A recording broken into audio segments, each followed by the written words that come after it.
নমস্কার বন্ধুরা, দীপার রান্নাঘরে তোমাদেরকে স্বাগত। তো চলো আজকে ঝটপট সন্ধেবেলা চায়ের সাথে খাওয়ার জন্য বানিয়ে ফেলি একটা স্ন্যাক্স। তো সেটার জন্য আমাদের লাগছে কিন্তু আটা। তোমরা চাইলে কিন্তু ময়দা দিয়েও করতে পারো। তো আমি এখানে আটা ব্যবহার করছি। প্রথমে আটার উপরে দিয়ে দিলাম আমি কালো জিরে, দিয়ে দিলাম চিনি আর দিয়ে দিলাম লবণ।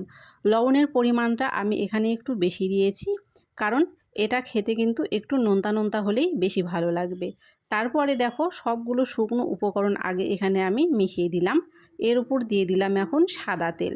তারপরে এটাকে খুব ভালো করে সবগুলো উপকরণ তেলের সাথে মিশিয়ে নেব।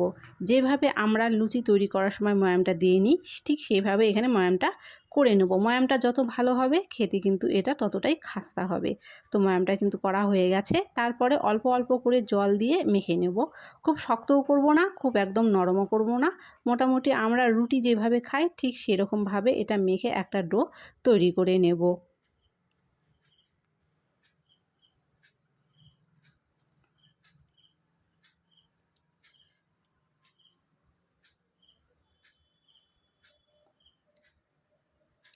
তো দেখো আটাটা আমি খুব ভালো করে কিন্তু এখানে মেখে নিয়েছি। এখন 10 থেকে 15 মিনিটের জন্য একটা বাটিতে এটাকে ঢেকে রেখে দিলাম। ফিরে এলাম 10 থেকে 15 মিনিট পরে। এবার আবারও আটাটাকে খুব ভালো করে মেখে নেব। আর চিনির যে দানাগুলো একটু গোটা গোটা ছিল, এটাকে 10 মিনিট রেখে দেওয়ার ফলে কিন্তু চিনিগুলো খুব ভালো করে এখানে গলে গিয়েছে। তারপরে এর থেকে ছোট ছোট করে আমি 4টা লেচি কেটে নিয়েছি।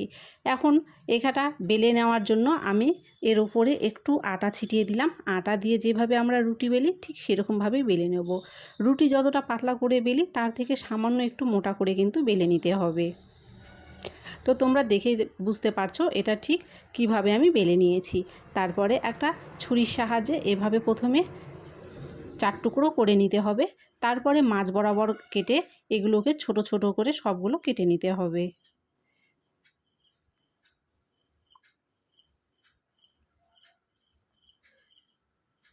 আমি যেভাবে কাটছি ঠিক এইভাবে কেটে নেবে, তাহলে দেখবে এটা কিন্তু তৈরি করার সময় একদম ঠিকঠাক হবে। বেশি বড় করে কাটতে গেলে কিন্তু দেখবে এগুলো যখন তোমরা তৈরি করবে তখন সেগুলো বেশি বড় বড় হয়ে যাবে, আর তখন কিন্তু দেখতে ভালো লাগবে না। সেই জন্য প্রথমে এরকম ছোট ছোট টুকরো করে কেটে নেবে। তারপরে দেখো ঠিক এইভাবে মুড়িয়ে মুড়িয়ে নেবে, তাহলে এটা দেখতেও সুন্দর লাগবে আর খুব সহজে কিন্তু এটা সেট হয়ে যায়, খুলেও যায় না। তো এরকমভাবে কিন্তু দেখো সবগুলো আমি তৈরি করে নিয়েছি। এখন এগুলোকে তেলের উপরে ভেজে নেব। তো আমি এটা ভাজার জন্য সাদা তেল ব্যবহার করছি। অবশ্যই সাদা তেল ব্যবহার করলেই এই ভাজাটা খেতে ভালো লাগবে এবং ভাজতেও খুব একটা সুবিধে হবে। তারপরে তেলটা একটু গরম করে নিয়ে এগুলোকে ভেজে নেব।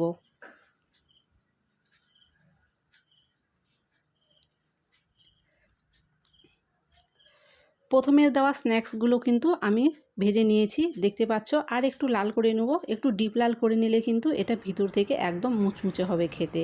প্রথমেরগুলো ভাজা হয়ে গেছে, নামিয়ে নিচ্ছি। ঠিক এরকমভাবে পরগুলোও কিন্তু সব আমি ভেজে নেব। আর তোমরা দেখে কিন্তু বুঝতে পারছো এটা কীরকমভাবে সেট হয়ে গেছে, একদমই খুলে যায়নি। তো কেমন হয়েছে রেসিপিটা অবশ্যই কমেন্টে কিন্তু জানিও।